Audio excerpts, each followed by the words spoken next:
मुझे लगता है आप में से मैक्सिमम स्टूडेंट्स जो बैंकिंग एग्ज़ाम की प्रिपरेशन कर रहे हैं, whether it is IBPS, SBI, RRB, सभी ने एक चीज़ कॉमन सुनी होगी कि आपको 12 से 15 घंटे की स्टडी करनी है, तब जाके आप कंपटीशन क्रैक कर पाएँगे।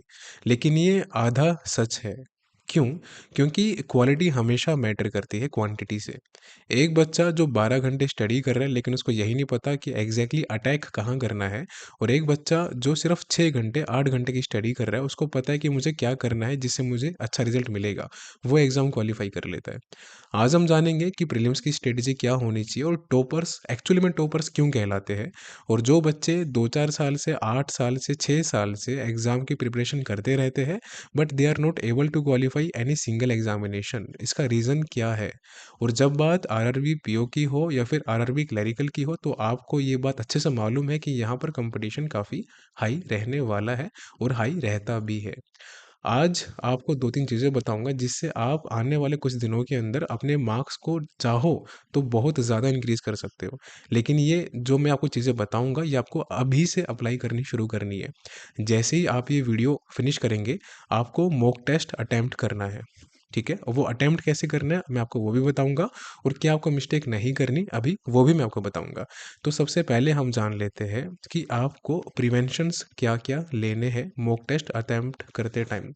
देखिए, जब भी आप कोई मॉक टेस्ट अटेम्प्ट करोगे तो आपको ये बात ध्यान रखनी है कि जो स्टूडेंट्स एग्ज़ाम की प्रिपरेशन कर रहे हैं, उनमें वो स्टूडेंट्स भी है जो 2-4 साल से 6 साल से back to back exam qualify कर रहे हैं और वो इंटरव्यू तक भी गए हैं। प्लस वो बच्चे भी हैं जिनका प्रीलिम्स हमेशा क्वालीफाई हो जाता है but they are always facing difficulty in qualifying mains examination. और वो बच्चे भी हैं जो अभी कुछ टाइम से प्रिपरेशन कर रहे हैं, उन्होंने अपना सिलेबस फिनिश किया है बट उनका मॉक में काफ़ी अच्छा खासा परसेंटाइल आ रहा है। अब इन सभी को कम्पीट कैसे करना है, या आप इनमें से किसी भी कैटेगरी में हो, तो कैसे आप एग्ज़ाम क्वालीफाई कर सकते हो? तो प्रिवेंशन में सबसे इम्पोर्टेंट है कि जब भी आप मॉक अटेम्प्ट करोगे, आपको हमेशा अपना दिमाग शांत रखना है। अगर आपका माइंड काम रहेगा, तो यकीन मानो बेशक से आप करके भी देख सकते हो, आपके अटेम्प्ट्स भी इंक्रीज़ होंगे, प्लस जो क्वेश्चन आपका टाइम कंज्यूम ज़्यादा करता है, उसमें आप कम से कम टाइम में अटेम्प्ट करके आगे निकल जाएँगे। ऐसे में आपको डबल फ़ायदा मिल रहा है। हालाँकि देखो, यहाँ पर समझो कि एक स्टूडेंट ए है और एक स्टूडेंट बी है। स्टूडेंट ए हमेशा पैनिक रहता है, घबराया हुआ रहता है, एंग्ज़ायटी रहती है उसको, और जैसे ही मॉक अटेम्प्ट वो करना शुरू करते हैं, तो एक तो वो चीज़ों को मिसरीड करते हैं, यानी कि मिस इंटरप्रेट करते हैं, कभी ना कभी कोई स्टेटमेंट मिस कर जाते हैं या फिर उसको गलत रीड कर लेते हैं, और दूसरा वो उसमें टाइम ज़्यादा डिवोट कर देते हैं। अब ऐसे में लाजमी है कि दोनों ही चीज़ों में उनके मार्क्स डिडक्ट होंगे, उनके परसेंटाइल और मार्क्स कम आएंगे। वहीं पे स्टूडेंट बी का अगर शांत दिमाग है, काम माइंड है, तो वो अच्छे से रीड कर पा रहा है। बेशक से उसको पजल में 30 सेकंड एक्स्ट्रा देने पड़े, बट वो उसको एग्जैक्टली करके आता है सही तरीके से, और साथ ही साथ उसका टाइम भी यहाँ पर सेव होता है। अब जब टाइम सेव होगा, क्योंकि उसका टाइम खराब नहीं हो रहा, प्लस उसके क्वेश्चन हो पा रहे हैं और उसकी स्पीड मेंटेन्ड है। पैनिक माइंडसेट वाला कभी अपनी स्पीड मेंटेन नहीं कर पाएगा, हमेशा स्टक होगा ही होगा। आप करके देख सकते हो। आप 2 मॉक अटेम्प्ट करो, एक मॉक में आप पैनिक होके अटेम्प्ट करना, उसमें आपकी स्पीड पे भी काफ़ी इम्पैक्ट आएगा, आप उसको अच्छे से अटेम्प्ट नहीं कर पाओगे, आपके अटेम्प्ट भी कम होंगे, यानी कि आपके अटेम्प्ट गिरेंगे। दूसरी तरफ आप अगर शांत दिमाग से मॉक करते हो, तो आपके अटेम्प्ट इंक्रीज़ होंगे, प्लस आपका कॉन्फिडेंस हाई रहेगा और आपको एग्ज़ैक्टली पता है कि मुझे कौन-सा क्वेश्चन करना है, कौन-सा नहीं करना। तो आपको हमेशा ध्यान रखना है कि प्रिवेंशन में शांत दिमाग रखना है। अब इसके चलते आपको क्या करना है? देखो, दिमाग शांत कब होता है? जब आप कुछ भी एज़्यूम नहीं करते। एज़्यूम में यानी कि जो आपकी पास्ट की चीज़ें हैं कि आपके कौन से पेपर क्वालीफाई नहीं हुए, या आपके प्रीवियस मॉक में कितना परसेंटाइल, कितने मार्क्स आए, या फ्यूचर में क्या होने वाला है, इन सभी को नकार दो, यानी कि अ बिग नो, कुछ भी एज़्यूम नहीं करना। माइंड को कंप्लीटली ब्लैंक छोड़ो। जब आप मॉक अटेम्प्ट करते हो, तो अपने माइंड को कंप्लीटली ब्लैंक छोड़ना है। Close your eyes for 1 to 2 minutes, 1 से 2 मिनट के लिए अपनी आँखें क्लोज़ करके सिर्फ़ और सिर्फ़ अपनी साँसों पे ध्यान दो और फ़ोकस करो प्रेज़ेंट मोमेंट पे।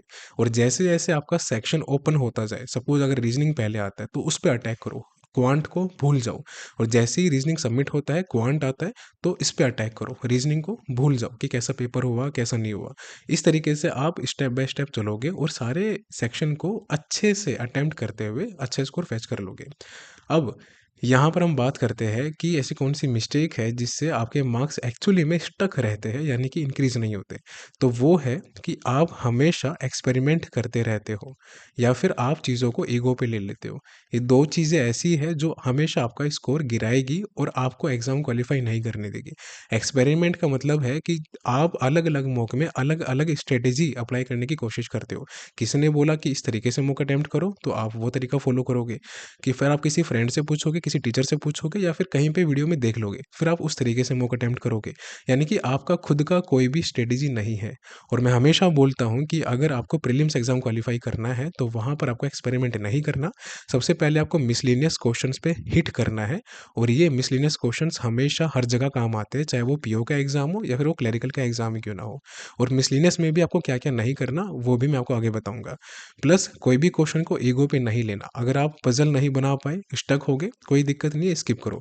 अगर आप कैसलेट नहीं बना पाए, कोई इश्यू नहीं है, स्किप करो। नंबर सीरीज में अटक गए, ब्लड रिलेशन में अटक गए, ईगो पे कोई क्वेश्चन नहीं लेना।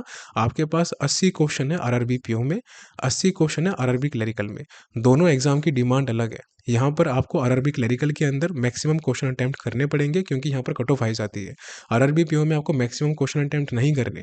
अगर यहाँ पर आप 10-15 क्वेश्चन छोड़ भी दोगे या नहीं भी करके आओगे, तब भी अगर आप 65 तक भी आराम से क्वेश्चन अटेम्प्ट कर लोगे, तो आपका एग्जाम किसी भी स्टेट से आराम से क्वालिफाई हो जाएगा। और ये आप प्रीवियस ईयर की कट ऑफ उठा के देख सकते हैं। तो कभी भी ईगो पे कोई क्वेश्चन नहीं लेना और कभी भी एक्सपेरिमेंट नहीं करना। एक स्ट्रेटेजी को फॉलो करो, उसको अटेम्प्ट करो, कंटिन्यूअसली उस पर प्रैक्टिस करते जाओ मॉक के अंदर। अब अगली बात आती है कि मॉक अटेम्प्ट कैसे करना है। मैंने बोला कि आपको हमेशा मिसलिनियस पे फोकस ज़्यादा करना है सबसे पहले। अब उसमें क्या आता है, अब हम बात करते हैं स्पेसिफिकली आरआरबी पीओ की। आरआरबी क्लरिकल की हम अगले वीडियो में बात करेंगे क्योंकि उसकी अलग स्ट्रेटेजी होती है थोड़ी सी। तो आरआरबी पीओ यहाँ पर मैं लिख देता हूँ सो दैट आपको कन्फ्यूजन ना हो। तो आरआरबी पीओ में मॉक टेस्ट की या फिर एग्जाम रियल एग्जाम की स्ट्रेटजी क्या होनी चाहिए। जब भी आपके पास कोई भी सेक्शन ओपन होता है, सपोज यहाँ पर रीजनिंग ओपन हुआ और यहाँ पर क्वांट सेक्शन ओपन हुआ। अब पहले और बाद में कोई भी ओपन हो सकता है, वो मैटर नहीं करता। मैटर करता है कि आपकी अप्रोच क्या है, यानी कि राइट अप्रोच क्या है। तो आपको हमेशा रीजनिंग में भी मिसलिनियस क्वेश्चन पहले अटेम्प्ट करने हैं। अब मिसलिनियस क्वेश्चन कौन से होते हैं? पजल के अलावा जो भी क्वेश्चन होंगे वो सभी क्वेश्चंस मिसलिनियस होते हैं, जैसे कि सिलोक्स हो गया, कोडिंग डिकोडिंग हो गया, ब्लड रिलेशन हो गया, डायरेक्शन हो गया। लेकिन रीजनिंग में एग्जाम में भी और मॉक टेस्ट में भी कभी भी मिसलिनियस के अंदर ब्लड रिलेशन पहले अटेम्प्ट मत करना, वरना गड्ढे में गिरोगे। इससे पहले आपको हमेशा अटेम्प्ट करना है पजल सेक्शन। जब आपकी पजल हो जाए और आपके पास 2-3 मिनट का समय बचा हो, तब आप ब्लड रिलेशन ट्राई कर सकते हो। या फिर अगर आपके सारे क्वेश्चन हो जाए, आपके पास अभी भी टाइम है, तब आप ब्लड रिलेशन ट्राई कर सकते हो। ये चीज़ ध्यान रखना। जितनी स्पीड से अटेम्प्ट करोगे, उतना आपको मौका मिलेगा टाइम सेव करने का, और वो टाइम जो आपका सेव होगा, वो आप पजल पे अप्लाई कर सकते हैं। क्वांट के अंदर आपको अर्थमेटिक को छोड़ के जो भी टॉपिक आएगा, उसमें आपको अटेम्प्ट करना है, जैसे कि डीआई हो गया, सॉरी सिंप्लीफिकेशन हो गया या फिर अप्रोक्सीमेशन हो गया और नंबर सीरीज। लेकिन यहाँ पर एक कंडीशन है, ध्यान से सुनिएगा। कभी भी क्वांट के अंदर मिसलिनियस में ये जो 3 टॉपिक मैंने आपको बताए हैं, डीआई, सिंप्लीफिकेशन, अप्रोक्सीमेशन और नंबर सीरीज में अगर मिसिंग नंबर सीरीज आता है, तो हमेशा आपको पहले अटेम्प्ट करना है, कोई दिक्कत नहीं है, आराम से कर ले जाओगे। 5 में से 4 तो कर ही ले जाओगे। लेकिन अगर रॉन्ग नंबर सीरीज आता है, कभी भी पहले अटेम्प्ट मत करना, वरना बुरी तरीके से आपका टाइम खराब होगा। एक और चीज़, अगर आपके मॉक में या फिर एग्जाम में कैसलेट आती है, तो कभी भी सबसे पहले यहाँ पर स्विच मत करना। अगर आप कैसलेट में बहुत अच्छे हो, तो आप स्विच कर सकते हो, अटेम्प्ट कर सकते हो, अदरवाइज रिस्क बिल्कुल नहीं लेना। तो आपको सबसे पहले क्या करना है, सबसे पहले आपको सिंप्लीफिकेशन, अप्रोक्सीमेशन और क्वाड्रेटिक अगर आती है, तो वो आपको अटेम्प्ट करना है। और नंबर सीरीज अगर आती है, तो आपको मिसिंग पे फोकस करना है। अगर रॉन्ग नंबर सीरीज आती है, तो ये आपको हमेशा बाद में करना है, लेटर करना है। और कैसलेट भी हमेशा आपको लेटर करना है, बाद में करना है। डीआई आप कर सकते हो। अर्थमेटिक काफ़ी बच्चे कंफ्यूज रहते हैं कि सर आरआरबी पीओ के लिए अर्थमेटिक हमको सभी करनी पड़ेगी क्या? देखिए, ऐसा नहीं है। अर्थमेटिक सभी नहीं करनी होती। अगर आप आरआरबी क्लरिकल एग्जाम की प्रिपरेशन कर रहे हैं, या फिर आरबीआई असिस्टेंट की तैयारी कर रहे हैं, या कोई भी ऐसा एग्जाम जिसकी कट ऑफ बहुत हाई जाती है और पेपर आसान होता है, उसके लिए हमको अर्थमेटिक मैक्सिमम करनी होती है। आरआरबी पीओ के लिए अगर आपके 3, 4, 5 चैप्टर भी कवर्ड है अर्थमेटिक के, या अगर वो भी नहीं है, तब भी आप एग्जाम आराम से क्वालिफाई कर सकते हो। लेकिन 3, 4, 5 चैप्टर करने से आपको चेरी ऑन द केक वाला एक बेनिफिट मिल जाता है, यानी कि आप 2-4 नंबर एक्स्ट्रा फेच कर लेते हो, आपको टेंशन नहीं रहती। कट ऑफ कितनी भी जाए, बेशक से आप किसी हाई स्टेट कट ऑफ से भी क्यों ना हो, जैसे उत्तराखंड, हिमाचल प्रदेश, राजस्थान, हरियाणा एटसेट्रा। तो ये बातों का आपको ध्यान रखना है। इनको अप्लाई करो, ये आपको बहुत ज़्यादा फ़ायदा देने वाली है। और फिर अगली वीडियो में हम डिस्कस करेंगे कि आपको एक्चुअली में किस-किस तरीके से प्रिवेंशन करने हैं एग्ज़ाम करते टाइम। यानी कि रियल एग्ज़ाम में आपको क्या बातों को ध्यान रखना है, क्या ध्यान नहीं रखना।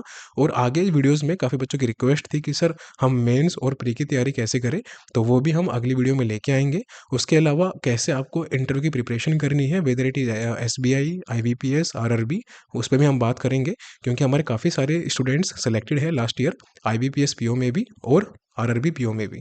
तो इसके भी हम इंटरव्यू बैच लेके आने वाले हैं फटाफट, और ये आप सभी को बहुत बेनिफिट करेंगे एग्ज़ाम में। लेकिन उससे पहले आपको प्री और मेंस क्वालीफाई करना है, और जो बातें आपको मैंने बताई है इसको ध्यान रखिए, अच्छे से अप्लाई कीजिए। और एक चीज़ और मिस मत कीजिएगा, 5 से 6 मॉक डेली लगाने हैं। अगर आपकी परसेंटाइल अभी भी 50, 60, 70 के बीच में फ्लक्चुएट कर रही है, या फिर 50 से कम ही क्यों ना हो। अगर आपकी परसेंटाइल और डाउन है, या अगर आप और कॉन्फिडेंस चाहते हो, तो 7-8 मॉक भी लगा सकते हो। कोई दिक्कत की बात नहीं है, एग्ज़ाम टाइम है। जितना प्रैक्टिस करोगे, जितनी अपनी चीज़ों को शार्प करोगे, अपनी स्किल्स को शार्प करोगे, उतना अच्छे से आप एग्ज़ाम को कंप्लीट कर पाओगे।